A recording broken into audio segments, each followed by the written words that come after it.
People see me and think they're safer. But it's not really me they're seeing. Probably for the best. Knowing everything hinges on a guy from Queens sounds as scary as it feels.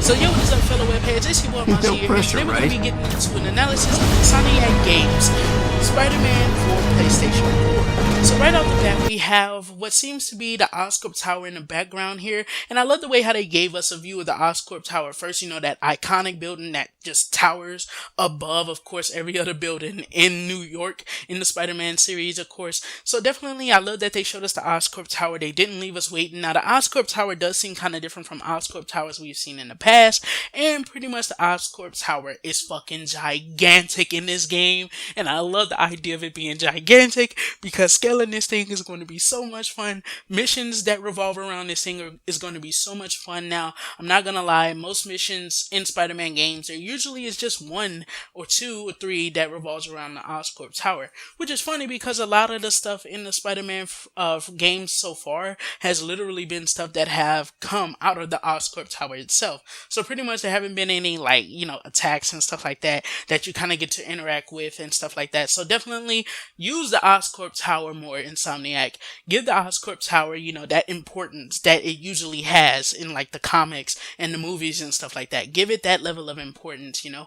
Then we gotta look at the new Spider-Man suit, which is looking hella dope, man. I love this new suit. It seems to be an enhanced version of the one from Civil War. The extra white lining for the finish and stuff like that is a welcome change to this suit, man. I love the new addition. I mean, the new suit kind of had like black on it, but I guess, of course, since they're trying to do their own thing, which I'll talk about a little bit more later when we're done with this actual analysis, this new suit is actually looking pretty beast. And I love the fact that they took the time to not just copy and paste the Civil War suit into the game. So with the first showings of web swinging, it seems they've carried over some additions from the Beanox game, I think from 2 to 3 years ago, the Amazing Spider-Man 2, with a new addition that's reminiscent to, of course, a new addition that where Spidey uses pretty much like two webs or his both web shooters and stuff from both arms after performing a flip that seems to be reminiscent to, of course, the Spidey launcher or the launcher and stuff that he had in Amazing Spider-Man 2. So definitely it does seem like these assets will be carrying over. But if we take another look and we look to our left on the top of one of these buildings, we do get to see an Osborn poster. And if you read this Osborn poster, you kind of get to see to where it seems like Osborn is running for mayor. Now, the one thing that I've wanted to point out for a while now, since of course this trailer first released, is that it seems like this is going to be based off of the Spectacular Spider-Man. So it seems like for the first time we're going to be getting a Spectacular Spider-Man based game, although I will talk about that some more later. I will talk about like story related stuff later, because they did release some type of info on the story. But we see that Osborn is running for mayor. Now, of course, Osborn running for mayor can mean many things, man. But in my opinion, I think it means that pretty much a gang war is happening. Like, this game is going to take place between a gang war, possibly some stuff with Venom, possibly some stuff, or obviously some stuff with Goblin, Osborn, Goblin, obviously, some stuff with Hammerhead, some stuff with, of course, what's his name? Lincoln, I believe. Of course, Lincoln, he's going to be in there, definitely for sure. I can feel it in my soul. He's going to be there. And of course, we may even have some other guys make their way into the fray a little bit later.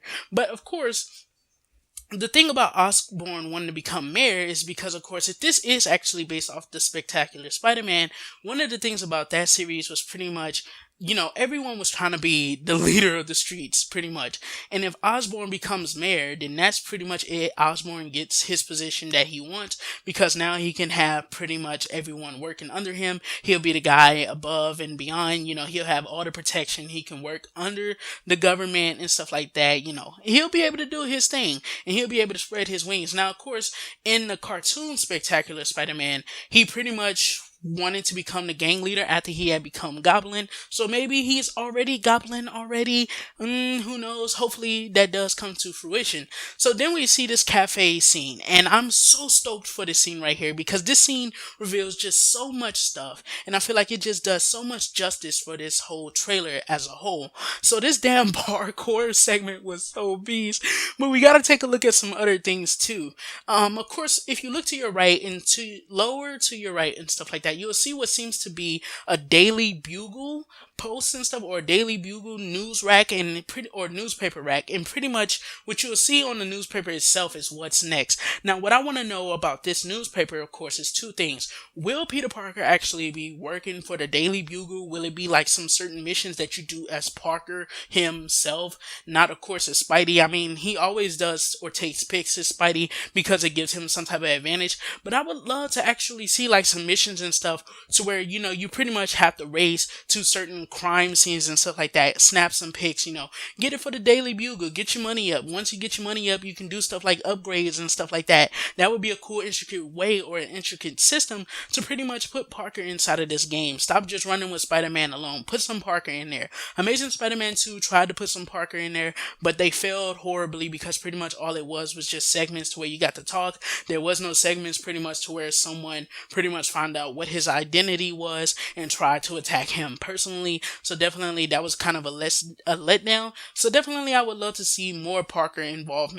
I want to see him pretty much investigate crime scenes as Parker, and then pretty much you can kind of follow those clues as Spider-Man. You see what I'm saying? Like an evolving crime solving system, put something in there like the Gotham games have done a well job with their system. And one of the things that they use, of course, is Batman's almost perfect detective skills, his keen detective skills.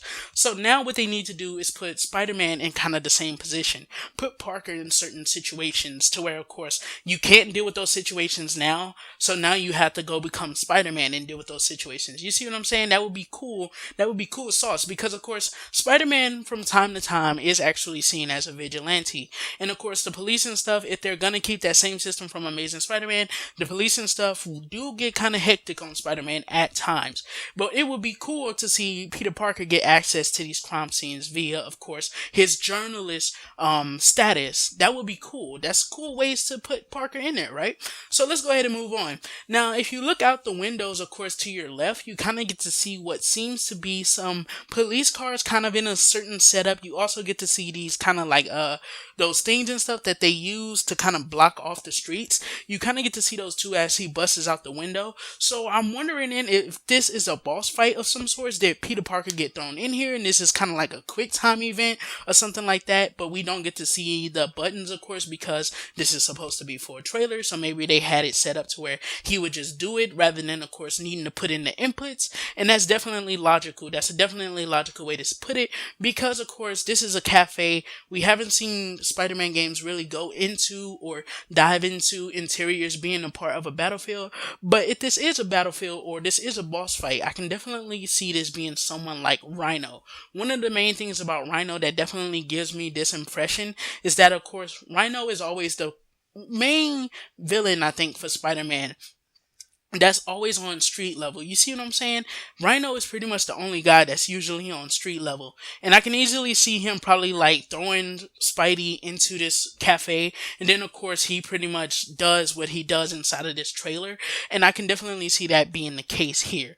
So now we're going to go ahead and move along. Now in this next scene we have Spidey hopping into action against some grunts from the inner demons. And the fluidity of the combat here is so nice. I love the seamless action he takes from kicking this guy to disorientating him, then webbing him up for a carry-off. Just a little bit of attention to detail for a Spider-Man enthusiast, and the reveal of Brutes returning as well, which is very nice. So definitely the variety of enemies here definitely seems to be strong. And of course we also have the inner demons which are popping up, and I believe they were from the Amazing Spider-Man comics. So definitely the inner demons. We don't know what what that could mean for plot lines here, and I'll get into that later. Again, I will get into more story stuff later. Now, I think in a certain segment, we also do have other bandits. So once again, that variety of bad guys or grunts is actually there. Because of course, we won't just be seeing the inner demons, so definitely we know this game isn't going to focus on just one villain from Spider-Man.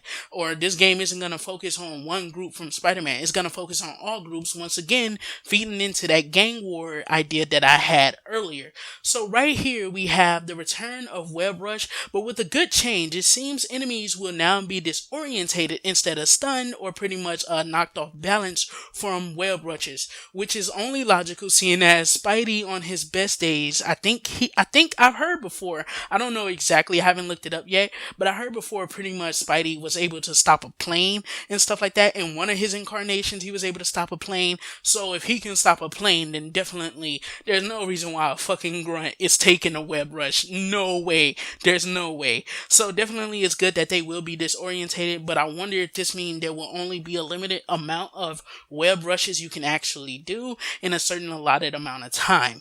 Now that definitely would be a cool way to balance it out, because of course if you're going to go into battle, then you need to go into battle. You shouldn't be able to run off, of course, and then of course at the same time web rushing pretty much knocks out the grunts. That's going to make the game too easy. Web rushing will be too overpowered. Now in the next scene we have Spidey fighting more grunts, showing off some acrobatics. A Feast cameo is in this chase scene here, and pretty much if you don't know what Feast is, I think Aunt May kind of volunteers here from time to time. It says the return of wall running and what seems to be a counter on top of a truck. So definitely that will be coming back. I think a counter is coming back because of course, as we can see, this guy is pointing his gun at Spidey. And then of course, Spidey pretty much does that same kind of, front flip to kick type of thing that he does when you counter. Although he doesn't usually counter when people shoot at him. It's kind of more so like a dodge. Well, in Amazing Spider-Man 2, it was a dodge. I think he did counter in Amazing Spider-Man 1. So definitely just another hint at them using more stuff from Beanox. And that brings the trailer to a close, sadly. Of course, I think there was one more thing in there, but I kind of forgot about it. I don't know exactly what it was, but I feel like I am missing something. If I am, I'll probably make another video later. Just a little short video giving you guys a kind of update on the finding. I wanted to talk about the web swinging here and the webs here. I love the fact that if you pay attention to this trailer enough, and I've played some of the segments over enough times that you guys probably was able to see it, you'll kind of see what seems to be pretty much like the webs are pretty much getting stuck, or the webs are still left behind. So pretty much that whole thing that they had in older Spider-Man games, to where when you do a web swing, of course the web just fades away like it was never there. Is once again another attention to detail, because of course he should be leaving webs behind. And although when you get to certain distances, of course the webs are going to disappear, because having webs all fucking everywhere would just make the world look like a fucking mess. After like 100 hours of playing the game, you'll just see fucking webs everywhere. It's to the point that it's kind of like, why is he even swinging webs anymore, dude? Just grab onto a web and swing on that shit. Stop wasting web.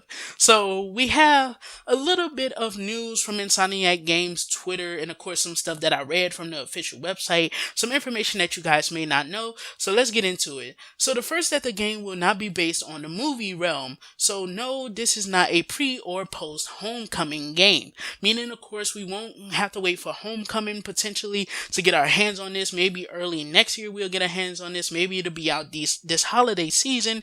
Who knows, man? It could launch right before PlayStation Experience, or it may launch sometime after that. Definitely the possibilities are endless with a release, seeing as this game will not be following the movies or anything like that. The second thing is that they claim that this trailer is pretty much all in game. Now I don't know how true this is, how true this all is, because of course a lot of this stuff seems to be what should only be able to be achieved in possibly quick time events and pretty much cutscenes. Some of it we can tell is cutscenes, but they definitely do seem like there will be seamless, of course, quick time events and cutscenes inside of this game. Now the addition of quick time events to a Spider-Man game definitely isn't something I'm going to knock off outright, because of course, or diss outright, because of course Spider-Man games need to evolve. They need to become better. And of course, Spider-Man games have always tried to do so much with the combat, but there's only so much that you can do, man. They can't give us the same level of freedom as what we see Spider-Man do in the movies. And I think it's those movies that actually give Spider-Man games a bad rep, because when you go see a new Spider-Man movie and the game come out based on that movie, you pretty much want to be able to whoop ass like Spider-Man, you know? Spider-Man, the Amazing Spider-Man, if you remember the scene and stuff where he fights Lizard inside of the school, remember how when him and Lizard was pretty much on the wall and stuff, or they were on the ceiling or the roof, the ceiling inside of the movie, and you know, he was pretty much doing that thing to where he was kind of like, break dancing, I guess you can kind of say, on the wall, and he was dodging Lizard. Of course, definitely stuff like that wouldn't be possible in the games. Like, how would they even fit that into the games without a quick time event? So quick time events is something I will welcome to the Spider-Man games, as long as they're not highly overused. If they use them mediumly or even rarely, that's cool too. Sadly though, this may mean that cafe scene is actually a quick time event, and I'm hoping that it's not, because I would love to see Spider-Man have more interaction with his environment and interiors. Now, the third thing is that, of course, it's a completely new universe and story, so pretty much this means that it isn't going to be based off of any of the comics, and it isn't going to be based off of the Peter Parker story. Now, I will make a different video talking about the story, seeing as this video is already 15 minutes long. I just wanted to say that, of course, this is all interesting. With them working with Marvel, I'm pretty sure they're going to have Stan Lee's influence at some point, and Stan Lee was kind of the guy that really did put Spider-Man out there and make him as big as he is today. If I'm not mistaken, he was the person who guided the crave or the crazy love for Spider-Man in the late 1990s, I think it was, or somewhere around there. So definitely, I do believe that this will be good. I mean, Stan Lee getting involved, Marvel being involved all together with this game. This isn't just something that they paid another company to do for them. And with this being exclusive to the PlayStation 4, it gives them the opportunity to make sure that the best graphics are on here. It gives them the opportunity to make sure that the best frame rate is in this game. And it also gives them the opportunity to really just go all balls out. So let me know what you guys think about this analysis. If you enjoyed it, hit that like button. I know it kind of got a little long and stuff, because I did little run-alongs and stuff like that as I did certain points, but hopefully you guys enjoyed it nonetheless. This has been your webhead, Amazia. Don't forget to do a little A-class gaming, and everything you do, don't forget to keep it A-class, and I'll catch you later, Webbers. Oh, that was so lame.